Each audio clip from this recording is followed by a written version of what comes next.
500 वर्ष पहले बाबर के एक सिपह सालार ने जो काम अयोध्या में किया था, जो काम संभल में किया था, और जो काम आज बांग्लादेश के अंदर हो रहा है, तीनों की प्रकृति, तीनों का डीएनए एक जैसा है। उन्हीं की जो जीन्स है वे आज भी हैं, जो जाति के नाम पर राजनीति करके सामाजिक ताने बाने को छिन्न भिन्न करने का प्रयास कर रहे हैं। सामाजिक एकता को तोड़ करके, आपको बांट करके फिर काटने का और कटवाने का पूरा इंतजाम भी कर रहे हैं। ये जोड़ने के कार्य को अगर हमने महत्व दिया होता, सामाजिक विदेश को आगे बढ़ाने और समाज को तोड़ने की, समाज के दुश्मनों की रणनीति को सफल नहीं होने देते, ये देश कभी गुलाम नहीं होता। हमारे तीर्थ अपवित्र नहीं होते। चंद मुट्ठी भर आक्रांता आकर के भारत को पद्दलित करने का दुस्साहस नहीं कर पाते। भारत के वीर योद्धाओं ने रौंद डालते, लेकिन हमारी आपसी एकता में बाधा पैदा करने वाले लोग वे सफल रहे। और उन्हीं की जो जीन्स है वे आज भी हैं, जो जाति के नाम पर राजनीति करके सामाजिक ताने बाने को छिन्न भिन्न करने का प्रयास कर रहे हैं। दुश्मन बगल के देश में किस प्रकार का कृत्य कर रहे हैं, याद रखना। किसी को अगर गलतफहमी हो, 500 वर्ष पहले बाबर के एक सिपह सालार ने जो काम अयोध्या में किया था, जो काम संभल में किया था, और जो काम आज बांग्लादेश के अंदर हो रहा है, तीनों की प्रकृति, तीनों का डीएनए एक जैसा है। गलतफहमी में मत रहना। अगर कोई ये मानता है कि वो बांग्लादेश में हो रहा है, तो यहां भी बांटने वाले तत्व उनके लिए बेंट बन करके खड़े हो रखे हैं, पहले से खड़े हैं। वे समाज के सामाजिक ताने बाने को छिन्न भिन्न कर रहे हैं, सामाजिक एकता को तोड़ करके, आपको बांट करके फिर काटने का और कटवाने का पूरा इंतजाम भी कर रहे हैं। ये बांटने वाले लोग, बहुत सारे लोग तो ऐसे हैं जिन्होंने दुनिया के तमाम देशों में प्रॉपर्टी खरीद करके रखी हुई है। यहां संकट आएगा वहां भाग जाएंगे, मरने वाले मरते रहेंगे, यही करेंगे लोग।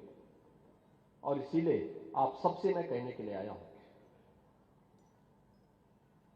हमने अगर प्रभु को अपना आराध्य माना है, उनके प्रति समर्पण का भाव है, ये तब तक अधूरी है जब तक हम उनके उच्च आदर्शों से कुछ प्रेरणा प्राप्त करके अपने जीवन को उसके अनुरूप में ढाल दें, और उसके अनुरूप तैयार करना, अपने आप को उसके अनुरूप करना। रामायण का तो एक एक दृश्य अत्यंत प्रेरणादायी है, अत्यंत प्रेरणादायी है। याद रखना, देश का जो भारत दुनिया का सबसे पहला महाकाव्य कोई आया है, वो महाकाव्य महर्षि वाल्मीकि का रामायण ही माना जाता है। लौकिक संस्कृत का इतना अच्छा महाकाव्य दुनिया के अंदर कहीं नहीं है, किसी के पास नहीं है। एक धरोहर है आपकी। प्रभु को भी स्थानीय बातें बहुत अच्छी लगती हैं। तुलसीदास जी ने रामचरितमानस भी अवधी भाषा में रची, कितना लोकप्रिय होगा, पूरे देश के अंदर छा गया। यानी ये धर्म के दोनों हेतु को, सांसारिक उत्कर्ष का भी और निष्क्रियस्य की पथ का भी अनुसरण करने की एक नई प्रेरणा प्रदान कर देता। एक साथ ये दोनों हमारे पावन ग्रंथ हम सबको एक नई प्रेरणा प्रदान कर रहे हैं। और बहनों और भाइयों, उन्हीं भावों को आगे बढ़ाने के लिए याद करिए, जब प्रधानमंत्री मोदी जी यहां पर आए थे, उन स्मृतियों को हम जीवंत बना सकें, उसी के लिए अयोध्या में यह कार्य प्रारंभ हुआ। पहले अयोध्या धाम को उसका पुरातन गौरव प्राप्त हो। हम लोगों ने 2017 में यहां पे रामायण मेले के आयोजन को आगे बढ़ाया। यहां पर 2017 में दीपोत्सव के कार्यक्रम को आगे बढ़ाया। दीपोत्सव के कार्यक्रम ने आज एक नई ऊंचाई छुई है। आपने देखा होगा गत वर्ष दीपोत्सव के कार्यक्रम में दुनिया के 54 देशों के राजदूत और दूतावास के अधिकारीगण यहां आए थे। उस कार्यक्रम में कितने अभिभूत थे। लगातार 8वें वर्ष में उसने एक नए कीर्तिमान के साथ आगे बढ़ा है। राम जी की पीढ़ी, अयोध्या की सड़कों का चौड़ीकरण, अयोध्या में जो यात्री विश्रामालय बने हैं, अयोध्या के मठ और मंदिरों के सुंदरीकरण का कार्यक्रम, अयोध्या का सड़क मार्ग से, रेल मार्ग से और वायु मार्ग से जुड़ाव। देखो, हजारों वर्ष के बाद अयोध्या में एयरपोर्ट बन पाया और अब तो इंटरनेशनल एयरपोर्ट हो गया। और इसीलिए इनको भी पहचान प्रभु राम के साथ जोड़ करके किया गया। एयरपोर्ट का नामकरण होगा महर्षि वाल्मीकि के नाम पे, उनके नाम पर, उनकी श्रद्धा, उनके प्रति श्रद्धा का भाव व्यक्त करते हुए इंटरनेशनल एयरपोर्ट भगवान वाल्मीकि को समर्पित है। यहां के भोजनालय माता सबरी, जिन्होंने भगवान राम के संकट के समय वन में अपने बेर, जूठे बेर ही उन्हें प्रस्तुत कर दिए। कितने भाव विभोर थे, वो भूली जा रही थी कि मैं क्या कर रही हूं। लेकिन भक्त की भावना का प्रभु किस रूप में सम्मान करते हैं। ये भिल्ली सबरी के बेर, और इसलिए यहां की रसोई माता सबरी के नाम पर।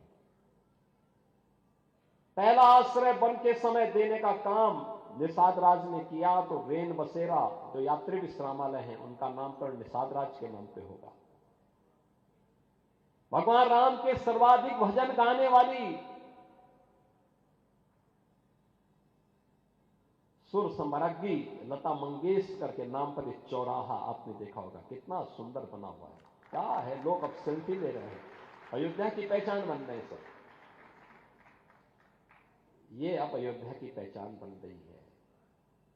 अब अयोध्या के संत, अयोध्या के नागरिक, अयोध्या का भक्त या अयोध्या आकर के जाने वाला कोई व्यक्ति होगा, कहीं वो बोले कि मैं अयोध्या से आया हूं, कितना लोग भाव विभोर होते हैं, प्रसन्न होते हैं देख करके, कितना सम्मान देते हैं।